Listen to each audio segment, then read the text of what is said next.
மகாபலிபுரம் அடுத்த திருவிடந்தையில் பாமக சார்பில் நடைபெறவுள்ள சித்திரை முழு நிலவு இளைஞர் பெருவிழாவிற்கான பந்தக்கால் நடும் நிகழ்ச்சியில் அன்புமணி பங்கேற்றுள்ளார். இது தொடர்பான கூடுதல் தகவல்களை எமது செய்தியாளர் ஸ்ரீராம் வழங்க கேட்போம். ஸ்ரீராம், வணக்கம். இது தொடர்பான முழு விவரங்கள் என்ன? செங்கல்பட்டு மாவட்டம் மாமல்லபுரம் இருக்கக்கூடிய கிழக்கு கடற்கரை பகுதியில் அமைந்திருக்கக்கூடிய திருவிடந்தை இந்த பகுதியில் வரும் மே மாதம் 11ஆம் தேதி சித்திரை மாத முழு நிலவு வன்னியர் சங்க இளைஞர் பெருவிழாவானது நடைபெற இருக்கிறது. அதற்கான முன்னோட்டமாக பந்தல்கால் நெடும் நிகழ்வானது இன்று நடைபெற்று வருகிறது. இதில் அன்புமணி ராமதாஸ் அவர்கள் மற்றும் சட்டமன்ற உறுப்பினர்கள், கட்சியினுடைய முக்கிய நிர்வாகிகள், கௌரவ தலைவர் ஜி.கே. மணி உள்ளிட்டவர்கள் இந்த மாநாடு பந்தல்கால் நடும் விழாவில் கலந்து கொண்டிருக்கிறார்கள். இந்த மாநாட்டுடைய முழு நோக்கம் என்பது சமூக அனைவருக்கும் அந்த சாதிவாரி கணக்கு எடுக்க வேண்டும் எனவும், அதே போன்று 7.5 விழுக்காடு சதவீதம் ஒதுக்க வேண்டும் எனவும், அரசு மதுபான கடைகளை மூட வேண்டும் எனவும் பல்வேறு கோரிக்கையை வலியுறுத்தி தான் இந்த மாநாடு நடைபெற இருக்குது. இந்த மாநாட்டிற்காக பல்வேறு இடங்களில் விளம்பரங்கள் மற்றும் இவர்கள் கட்சியுடைய கூட்டங்கள் நடத்தப்பட்டு வருகிறது.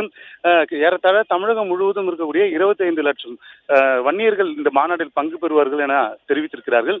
இதற்கான முன்னேற்பாடுகள் இந்த திருவிடந்தை பகுதியில் அமைந்திருக்கக்கூடிய 50 ஏக்கர் பரப்பளவில் இந்த மாநாடு திடல் அமைக்கப்பட்டிருக்கிறது. அதே போன்று பேருந்துகள் மற்றும் வாகனங்கள் நிறுத்துவதற்காக 30 ஏக்கர் பரப்பளவில் வாகன நிறுத்துமிடங்களும் அமைக்கப்பட்டிருக்கிறது.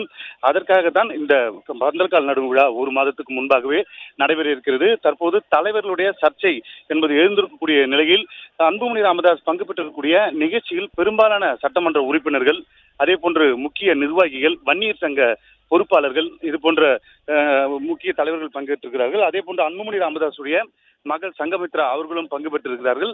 இந்த பந்தல்கால் என்பது கிட்டத்தட்ட 20 அடி உயரம் கொண்ட இந்த பந்தல்கால் நட்டு அதன் பின்பாக பணிகள் தொடங்கும். இந்த ஒரு மாதத்திற்கு முன்பாகவே இந்த பணிகள் தொடங்கி அடுத்த மாதம் 9ஆம் தேதிக்குள் நிறைவு பெற்று இருக்கைகள் மட்டுமே 10 லட்சம் இருக்கைகள் அமைக்கப்பட்டிருக்கிறது. இதில் 25 லட்சம் மக்கள் பங்கு பெறுவார்கள் என எதிர்பார்க்கப்படுகிறது.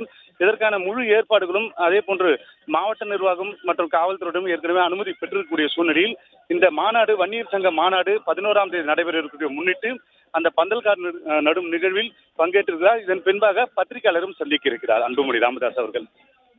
பிளே ஸ்டோர் மற்றும் ஆப் ஸ்டோரில் இருந்து பாலிமர் செயலியை QR கோடு மூலம் பதிவிறக்கம் செய்யுங்கள். செய்திகளை உடனுக்குடன் பெறுங்கள்.